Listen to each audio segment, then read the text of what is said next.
Allahu Allahu Allahu Allah Allahu Allahu Allahu Allah Allahu Allahu Allahu Allah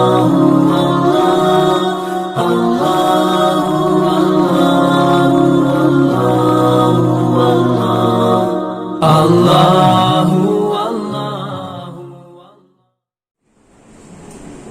Allahu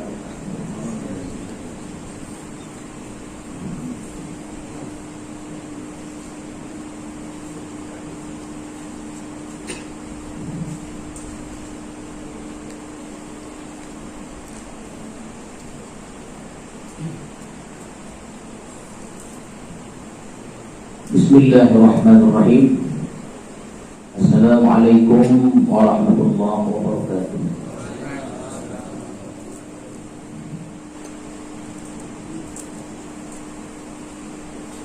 Alhamdulillahi rabbil alamin.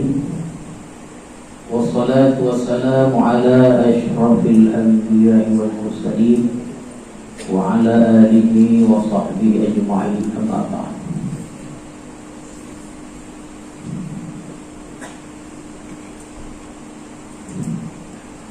Tuan-tuan para khalifah, hadirin hadirat yang saya muliakan, marilah kita bersyukur kepada Allah Subhanahu wa taala di atas segala limpah rahmat dan kurnia yang diberikan kepada kita, sehingga pada malam hari ini kita dapat melaksanakan salat maghrib berjemaah di madrasah ini.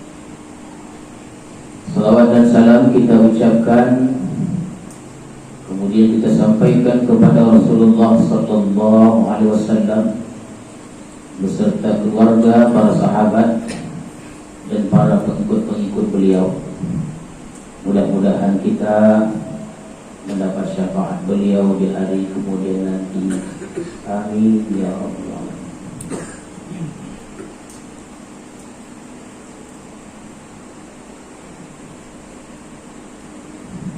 Berfirman Allah Subhanahu wa taala dalam surah Al-Baqarah ayat 142. Bismillahirrahmanirrahim.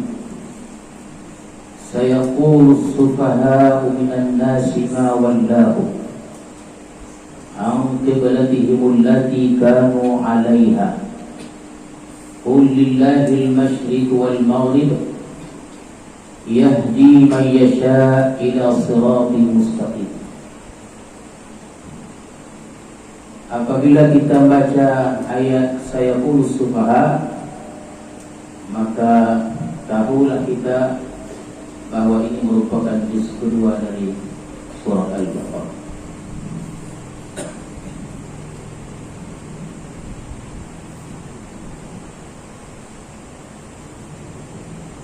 Jadi hadirin dan hadirat sekalian,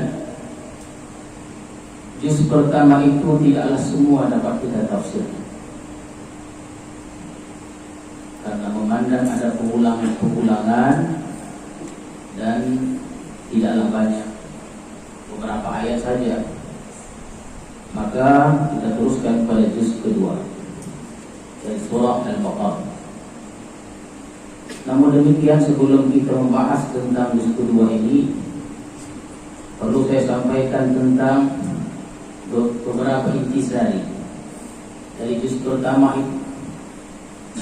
Jadi di antaranya adalah menceritakan tentang kehidupan Bani Israel dengan segala kekufuran dan keingkaran mereka kepada nabi-nabi mereka. Bahkan tidak sedikit nabi Allah yang mereka bunuh. Kesombongan mereka, keangkuhan mereka, mereka merasa lebih mulia dari orang lain dan bangsa lain, dijatuhkan oleh Allah Subhanahu wa taala, dan mereka tidak pernah jelas tentang hal-hal tersebut. Kemudian di penghujung juz pertama itu diceritakan tentang kehidupan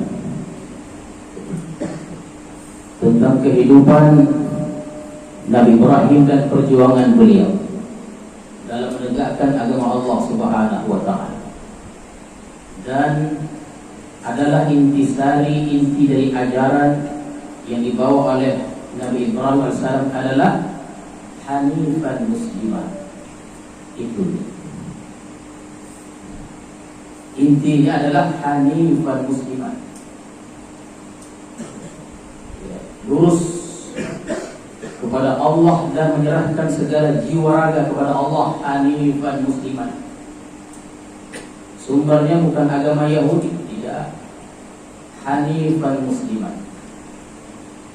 Kenapa tidak dari agama Yahudi? Karena agama Yahudi itu berasal dari Yahuda, dan Yahuda itu anak kedua dari Nabi Yakub, dan tidak boleh dikatakan dari Nasrani, karena agama Nasrani muncul setelah kewafatan atau kematian Nabi Isa alaihissalam.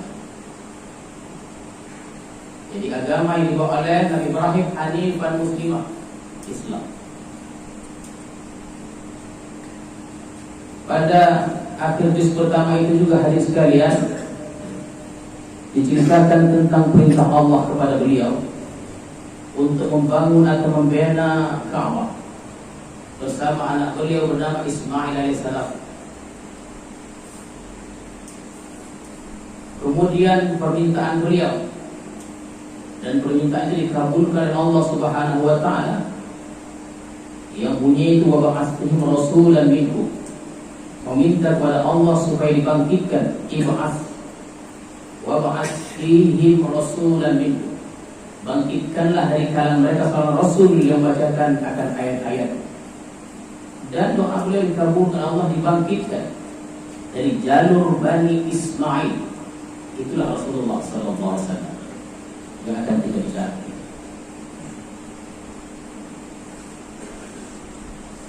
Dan di penghujung juz pertama itu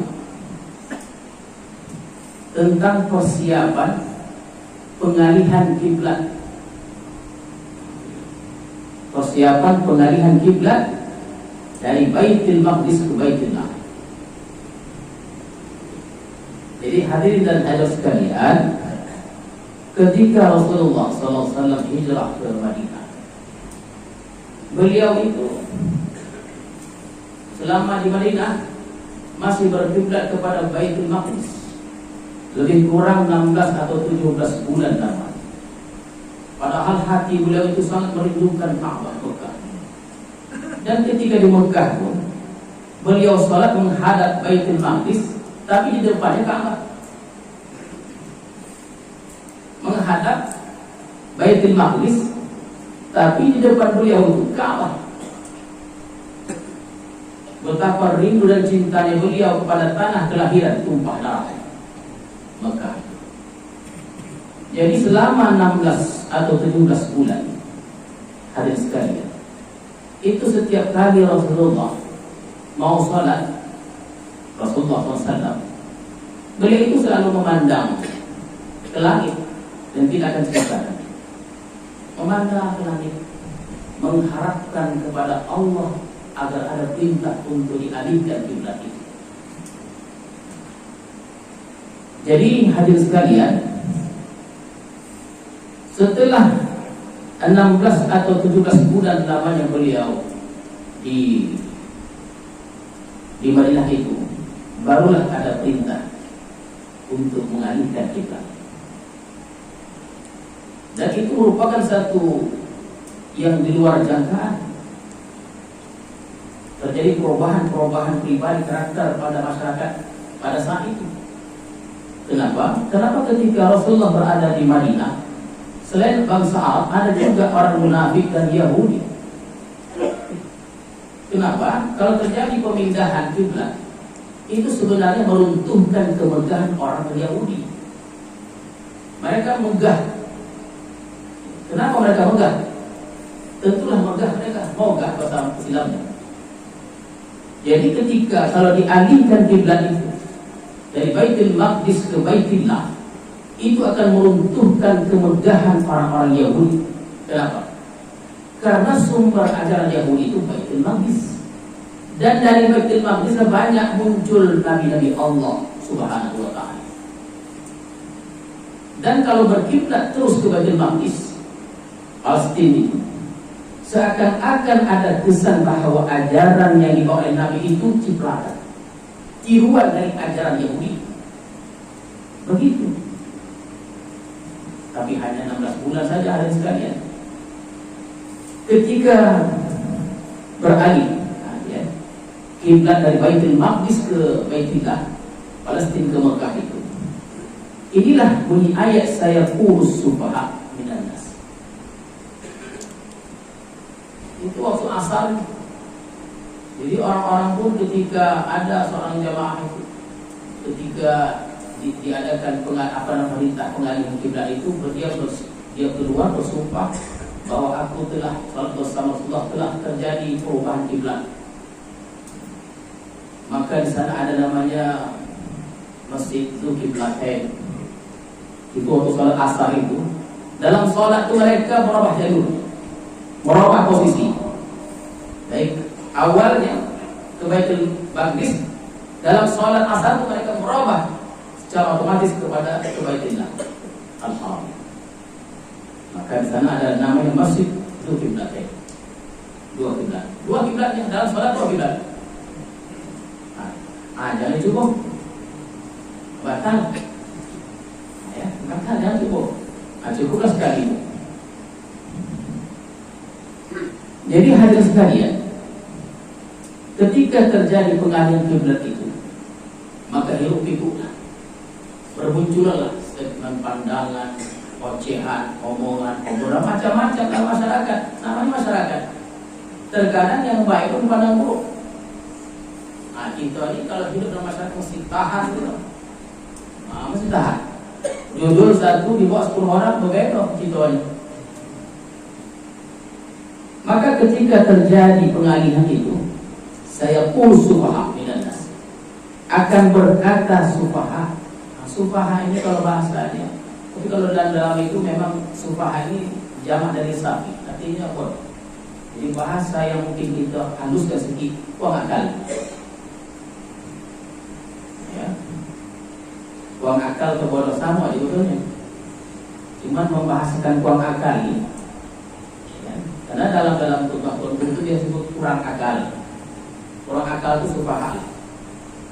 Jadi ketika terjadi pengalihan itu, ya kurus sufaha, akan berkata orang-orang yang kurang akal ini, yang mencakap orang akal.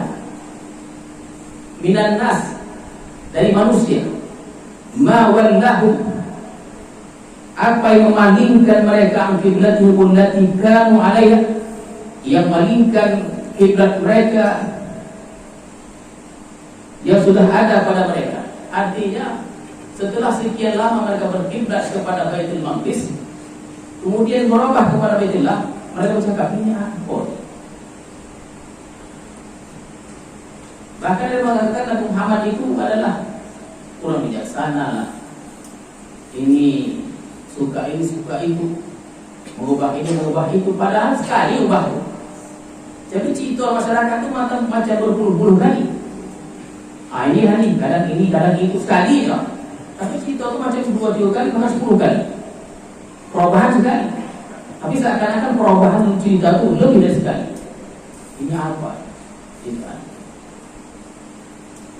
Jadi kata Allah,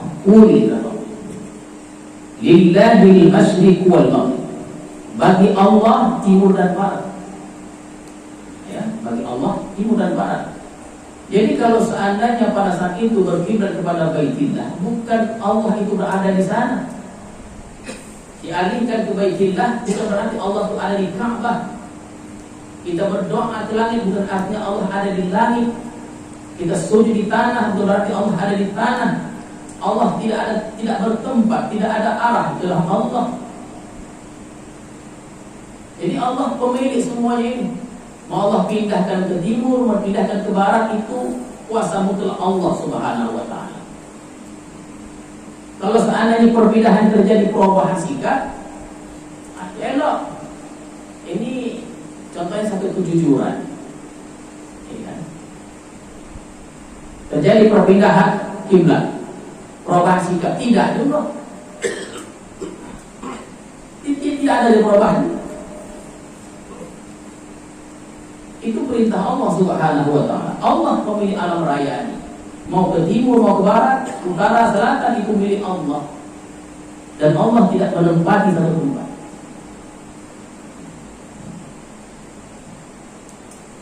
Yahdi man yasha. Allah beri petunjuk kepada sesiapa yang dikehendakinya ila sirati mustaqim, kepada jalan yang lurus. Jadi hadirin dan hadirat sekalian, ya orang-orang hanya kalangan-kalangan tertentu saja yang Allah kehendaki, yang Allah tunjuk kepada jalan yang lurus. Orang munafik di Madinah yang berkeliaran di Madinah itu banyak cakapnya setiap hari menyebarkan fitnah inilah Rasulullah. Yahudi demikian juga, mereka punya kepentingan, mereka sebarkan.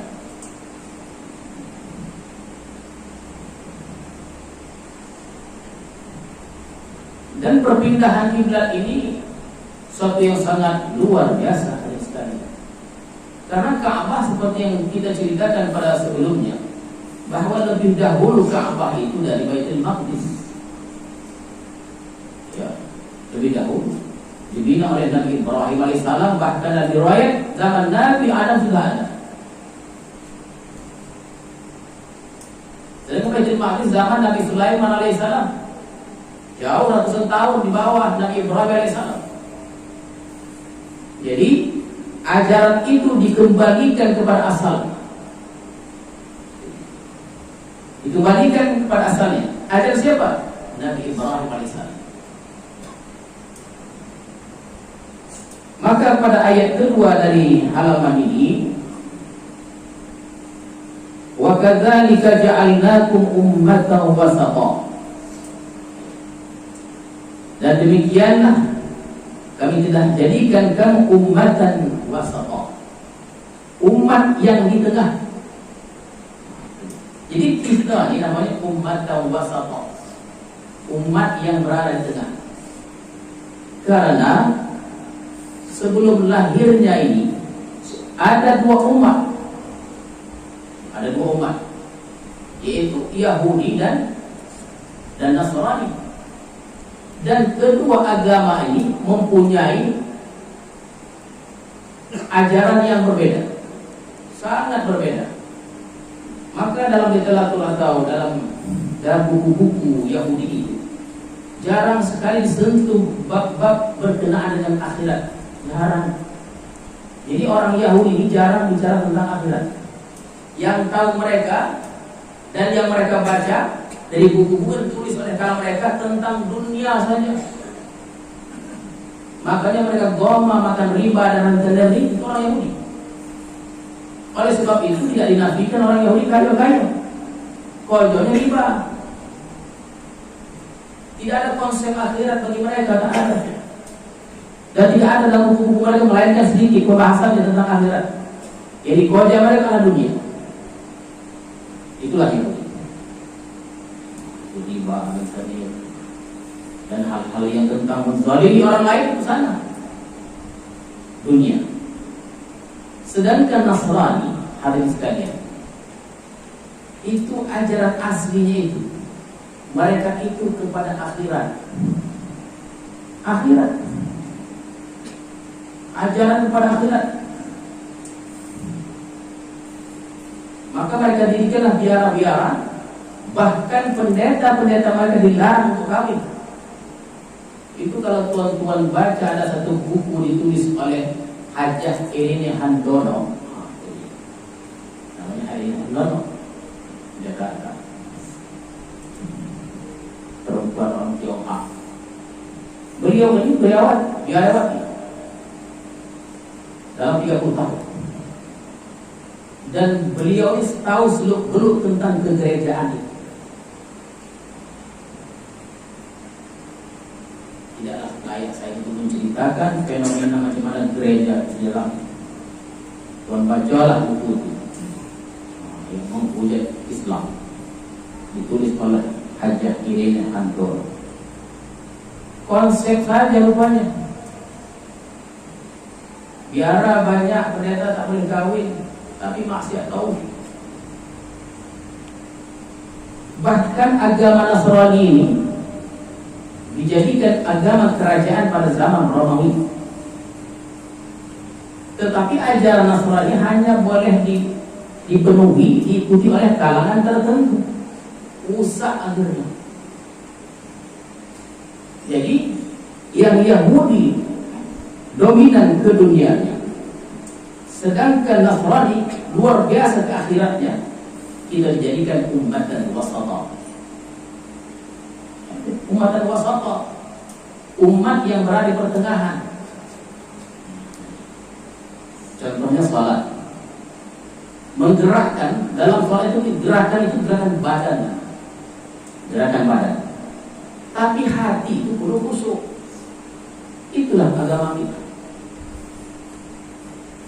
Maka selalu doa yang kita baca, Rabbana atina fid dunya hasanah. Ya Allah, berikan kebaikan kepada kami di dunia. Wa fil akhirah hasanah, dan kebaikan di akhirat. Seimbang dia. Kalau ayat ini berhenti di sini, seimbanglah dia. Tapi kalau kita lanjutkan wa qina adzabannar, dan jauhilah diri kami dari azab api neraka. Artinya akhirat mesti kita dahulukan. Tapi dunia tidak dilupakan. Hanya saja ada kalangan-kalangan tertentu. Mereka bencikan dunia, mereka bencikan akhirat. Ini di luar pembahasan. Mereka benci bukan semata-mata benci, hanya semata-mata karena Allah Subhanahu wa Ta'ala. Jadi hidup di dunia untuk akhirat, inilah maksud umat dan wasata. Tak boleh kita melupakan dunia.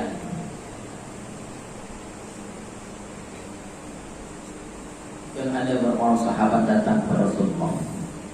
Dia tidak mau ini, dia tidak mau itu, dia mau ibadah. Oh jangan. Bahkan dalam salah satu hadis Rasulullah, man lam yahtam bi amril muslim falaysa minhu. Barang siapa yang tidak perhatikan urusan saudaranya, diam tidak tonang aja, terjadi musibah pada saudara-saudaranya dalam masyarakat ini, tidak ada perhatiannya, falaysa minhu. Dia bukan dari golongan itu. Itulah Islam, ummatan wasata. Bukan hanya sekadar ibadah, tidak. Bukan hanya sekedar salat, puasa, zakat, haji dan lain-lainnya. Ada bab muamalatnya. Dalam fikih itu ada bab ibadah, ada bab muamalat, ada jinayat, ada munakahat. Antaranya muamalat, pergaulan, interaksi dengan manusia. Itu penting itu. Bahkan dalam salah satu hadis Rasulullah, idza tabaqta marqatan wa ta'ahad jirana. Demikian. Artinya kalau engkau memasak kuah apa aja, banyakkan sedikit. Banyakkan sedikit. Kenapa? Ta'ahad jirana. Kasih sedikit jirana. Sampai ke tahap itu perhatian Islam kepada masyarakat Islam. Banyakkan sedikit kuahnya.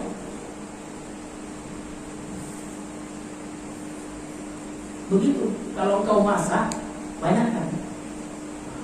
Kalau kita kan sebalik ya, sudah berlebih boleh lagi. Tak boleh. Apa juga ya. Ada tingkatan-tingkatannya apa ya. Jadilah. Wa kadzalika ja'alnakum ummatan wasata, umat wasata. Jadi hadirin sekalian, ini saya ceritakan. Hampir 10 tahun saya mengajar, ada satu kitab. Teringat saya umat dan wasata. Kitab itu berjudul As-Sahwatul Islamiyah Bainal Ikhtilaf Al-Mashru' wa Tafarruq Al-Madhub. Ditulis oleh Yusuf Qaradawi. Menurut pandangan saya kitab sangat bagus. Bahkan kitab itu diajarkan kepada banyak mahasiswa, bukan satu fakultas saja. Saya ajar 10 tahun. Artinya kebangkitan Islam di antara perbedaan yang disyariatkan dan pertentangan yang tercela. Jadi kita dalam syariat kita mesti mu'tadil, mutawassit. Mutawassit itu dia berada di tengah. Jangan mutasyaddid dan mutarakhis. Mutasyadid ini kotak kali. Mutarakhis ini lungga. longgar ya, longgar menetapkan satu hukum. Saya baru memahami hukum tentang halal haram itu, halal haram, kemudian sunnah mubah makruh itu ketika berdakwah di dua kampung orang asli, di Pahang dan di Johor. Berinteraksi dengan orang tidak beragama, tidur dengan orang itu, baru kita paham bagaimana haram dan halal. Itu tuan-tuan sekalian di Sarawak. Di Sarawak. Ada dua negeri Malaysia itu bukan semenanjung, namanya Sabah dan Sarawak. Itu banyak kaum, banyak suku. Ada yang beragama, ada yang tidak beragama. Nah, jadi Ustaz tadi, Hakim ini dipanggillah dia untuk menyebarkan ajaran Islam di kampung orang asli. Saya kalau mendengar itu minta tolong juga saya. Dia tolong. Di mana letak kehebatannya? Saya bilang kehebatannya. Karena setelah itu satu kampung orang Islam semuanya. Jadi kita masuk Islam, akhirnya masuk Islam. Dia masuk ke kampung orang asli. Dia bergaul dengan masyarakat dan pengetahuan namanya Tuk Batin. Sana Tuk Batin namanya. Nah, ya. Kalau ada orang Malaysia ini pahamlah dia tuh. Nah, ya, Tuk Batin namanya. Kalau ketua kampung namanya Tuk Batin namanya. Makan pagi sekali. Panggang babi makan, goreng makan. Jadi cuma tak faham konsep saya. Jadi kata yang begini ini memang betul Islam. Ini haram. Kata saya tadi, ini hubungan aku dengan Allah. Begitulah model itu kan haram mutlak. Tapi konsepnya begitu. Agak kita tak tahu gitu. Nengok lagi. Jadi yang singkat cerita hadirin sekalian, Ustaz tadi bukan saja dia berjaya berhasil mengislamkan orang sekampung, kawin dengan anak Batin tadi. Panjang. Kawin sekali dengan anak gadis Batin itu. Tapi awalnya makan babi. Ini cita bukan mengadang-adang. Mana boleh kita menciptakan hal yang mengadang-adang? Tak boleh.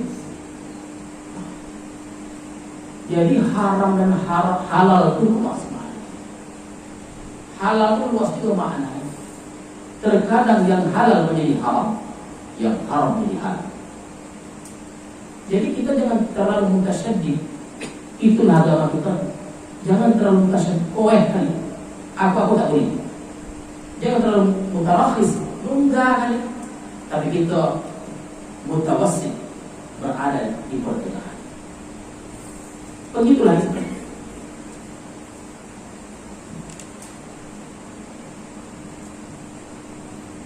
Ada satu cerita, ini lama-lama tak habis tapi tadi.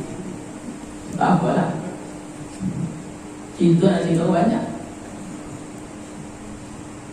Seorang gadis, saya tidak perlu ceritakan di mana tempatnya dan di daerah mana. Pergilah dia ke kota atau ke bandar, kuliah dalam 4-5 tahun, S1. S1.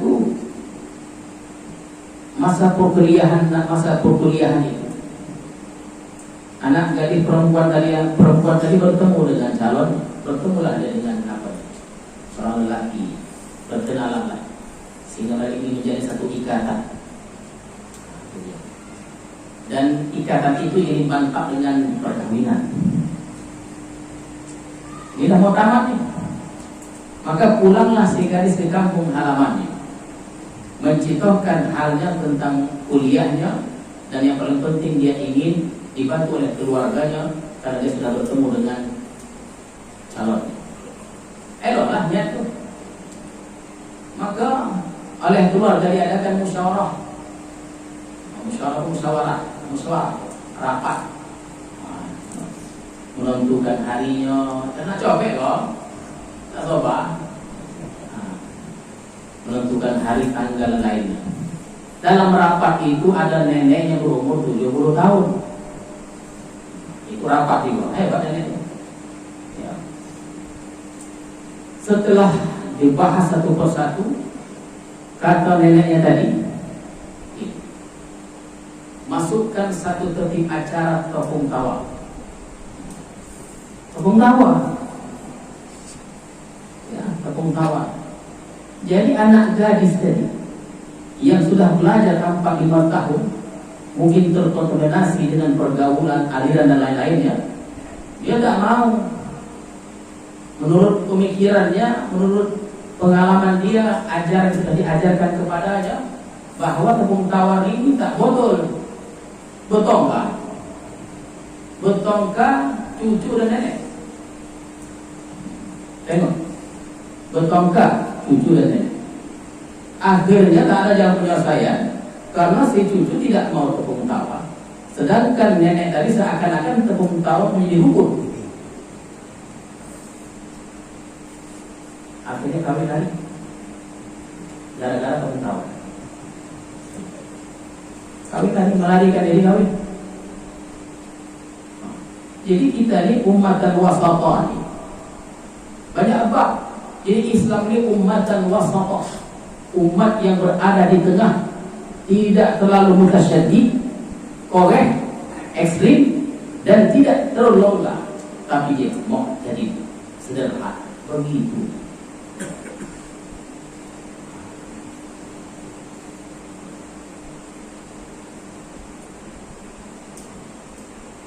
Ada anak muda datang ke satu masjid. Anak muda didatang pakai omeng, melintang omeng dia apa ini? Dia apa ini? Dia apa?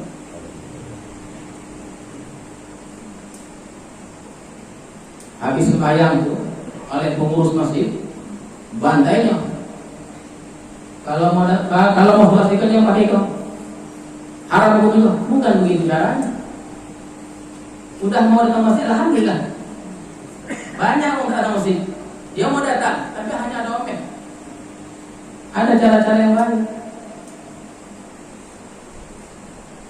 Ada seorang sahabat, saya ingin cerita lagi tentang umat dan wasatah. Jadi waktu itu saya sholat asar di Putrajaya. Ada pemberian santunan kepada anak yatim. Jadi saya qobliyah asar. Nah, jadi waktu saya qobliyah asar itu, terasa saya ada seorang duduk di sebelah kiri. Saya tidak saya kenal, yang pada akhirnya menjadi kawan saya. Dan dia adalah seorang kandidat doktor di University Antarbangsa di Gombak, calon doktor. Jadi waktu saya salam ke kanan ke kiri, itu tuan-tuan sekalian, kebetulan dia itu pakai lengan pendek, tato semuanya, agak terkojok saya, tapi jangan tampakkan. Macam mana Islam memandang? Kan begitu, tato semuanya, luar biasa. Jangan kita kepadehan. Oh ini kita dalilah, jangan bukan begitu. Ini haram hukumnya segala macam. Bukan begitu pendekatan persuasif, sederhana, lemah lembut. Mengubah uang itu dia bukan seperti menggoreng pisang, balik kuning angket makan.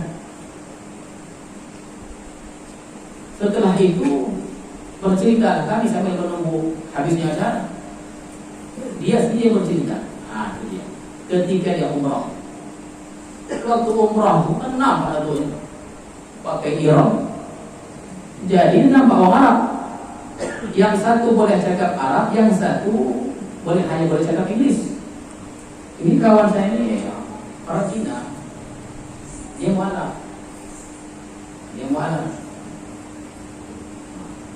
Bagus bahasa Inggrisnya, tidak bagus bahasa Arabnya. Yang Arab boleh bercakap Arab, bahasa Arab.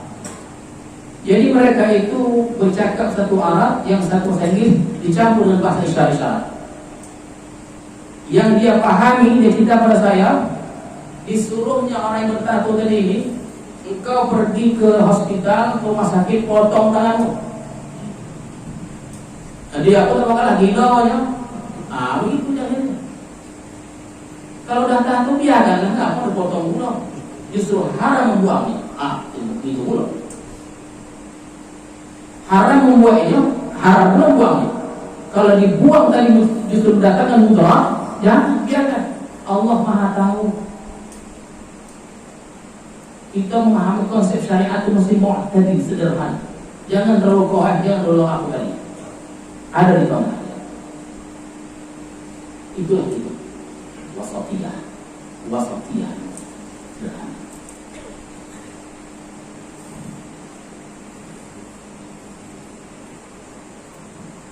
Kita teruskan. Karena bicara umat dan wasat ini. Orang yang ada itu bertahun-tahun. Kita teruskan sekali. Litakunu syuhada 'alan nas, supaya kamu menjadi saksi atas manusia. Saksi apa? Tentang kebenaran ajaran yang dibawa oleh Rasulullah sallallahu alaihi wasallam. Sempurna ajaran Rasulullah. Wa yakuna Rasul 'alaikum syahida, Rasul juga menjadi saksi atas kamu. Bahwa Rasul telah menyampaikan, membedakan mana yang hak, mana yang batil.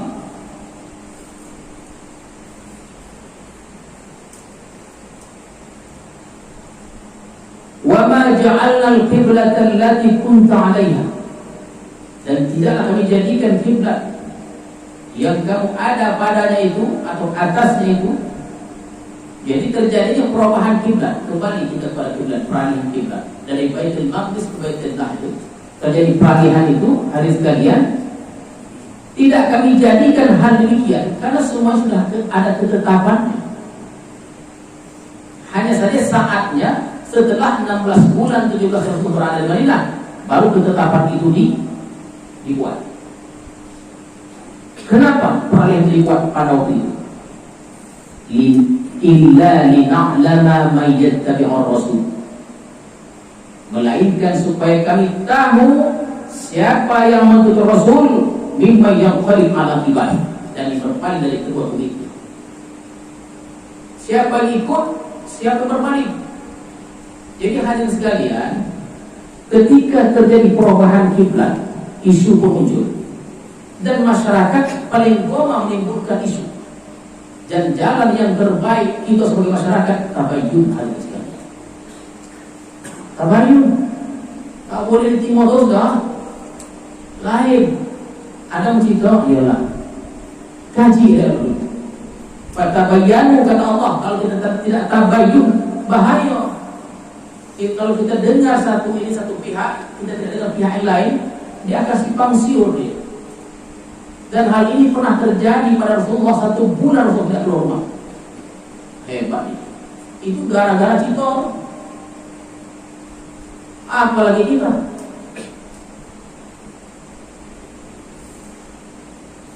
Jadi peralihan itu untuk kami ketahui siapa yang ikut Rasul, siapa yang tidak. Jadi ketika terjadi peralihan kan muncul isunya. Muncul isu tadi yang munafik tadi menyebarkan fitnah. Kemudian orang Yahudi menyebarkan berbagai fitnah. Orang yang lemah imannya, ini dia. Sufaha tadi itu, yang sufaha yang lemah imannya, dia akan kembali kepada agama asalnya. Ini tak betul lagi agama, asli pindah itu, asli pindah itu, padahal sekali. Padahal sekali asli pindah, asli pindah, kalau asli pindah itu 2 kali. Cakap-cakap seperti itu banyak kita dengar. Banyak kita dengar tuh.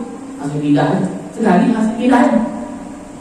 Jadi orang yang lemah imannya, sufaha, ambil keputusan tanpa berpikir panjang, keluar. Kita betul termakan cakaplah. Di situ kita ketahui siapa yang beriman sejati dan tidak. Karena perpindahan itu bukan dari Rasulullah, tapi dari Allah Subhanahu wa ta'ala. Mana berani Rasulullah memindahkan sesuatu kecuali atas perintah Allah.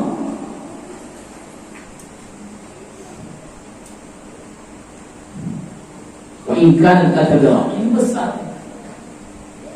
Sikap ini sangat kabira, besar. Illa 'ala alladziina hadallahu, kecuali orang-orang yang diberi petunjuk oleh Allah. Orang yang tidak diberi petunjuk oleh Allah tidak. Jadi siapa yang orang-orang yang berpetunjuk? Orang yang selalu mencari petunjuk. Macam mana caranya? Tak petunjuk. Masalah. Kalau kita ingin banyak petunjuk itu jangan ditunggu. Kalau ditunggu tak datang dia. Rahmat itu uang. Dia rahmat atau rahmah itu rahmat, kasih sayang, hidayah. Jangan ditunggu. Hidayah itu mesti diraih, dikejar. Dengan cara apa? Nasihat. Dan itulah pesan atau kita Syekh Abdul Wahab Al-Syarani.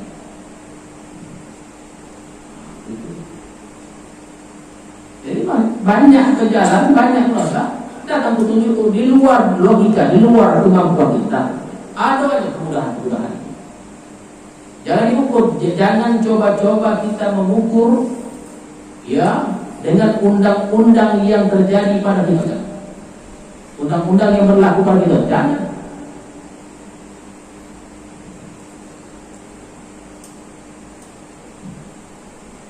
Jadi akhirnya orang banyak bertanya pada Nabi. Ini mulai cerita. Ini Rasulullah ini apa aku pindah-pindah?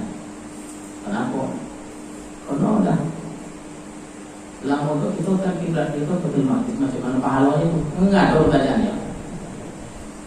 Macam mana pahalanya itu? Itu sayang betul lah. Jadi orang yang tidak kuat imannya termakan, itu merengado. Jadi akhirnya sia-sia selama aku di solat ini sekian bulan lama tahun lama berkiblat kepada Baitul Maqdis, tak ada artinya. Bukan tidak ada artinya, kata Allah menutup ayat ini dan kita akhiri, wa ma kana Allah yudhi'a imanikum. Allah tidak menyia-nyiakan, menghilangkan iman dan pahala yang pernah kita kerjakan. Mau Baitul Maqdis, Baitullah, pahalanya tetap ada. Dan ditutup kata Allah, inna Allah binnas, Allah kepada manusia Rahmanur Rahim, penyantun dan penyayang. A'udzu billahi minasyaitonir rajim. Bismillahirrahmanirrahim. Allahumma ja'al jam'ana hadza jam'an marhuma wa tafarruqana min ba'di tafarruqan ma'suma. Allahumma zidna ilma warzuqna fahma wa hifdna bis salihin. Wa sallallahu ala sayyidina Muhammadin wa ala alihi wa sahbihi ajma'in. Alhamdulillahirabbil alamin. Assalamualaikum warahmatullahi wabarakatuh.